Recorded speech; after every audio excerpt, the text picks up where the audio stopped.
হনুমান ময়ূখরঞ্জনের মুখে কোনো কথা নেই। আম্বেদকর ইস্যুটা তুলেছে বিজেপির দ্বিতীয় শয়তান অমিত শাহ।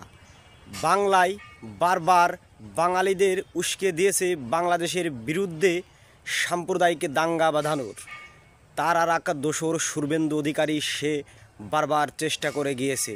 বেলডাঙ্গা সাম্প্রদায়িক দাঙ্গায় শুভেন্দু অধিকারী এবং মহারাজ জড়িত, এই বিষয়টা নিয়েও কথা বলছে না হনুমানের বাচ্চা ময়ূখরঞ্জন ঘোষ। সারাদিন বাংলাদেশ নিয়ে মিথ্যা গুজব আর প্রোপাগান্ডা ছড়িয়ে যাচ্ছে। ভারতীয় শ্রেষ্ঠ নাগরিক সেই আম্বেদকরকে নিয়ে সংসদে দাঁড়িয়ে অমিত শাহ অপমান করেছে, অথচ সেই বিষয় নিয়ে রিপাবলিক বাংলার হনুমানের বাচ্চা ময়ূখরঞ্জনের মুখে কোনো কথা নেই। এই রিপাবলিক বাংলা যদি আম্বেদকর ইস্যু নিয়ে অমিত শাহর বিরুদ্ধে কথা বলে, বিজেপি সরকারের লোকেরা রিপাবলিক বাংলাকে গঙ্গা নদীতে ছুঁড়ে ফেলবে। কারণ এই ময়ূখরঞ্জন একজন রোহিঙ্গা সাম্প্রদায়িক দাঙ্গাবাজ জঙ্গি।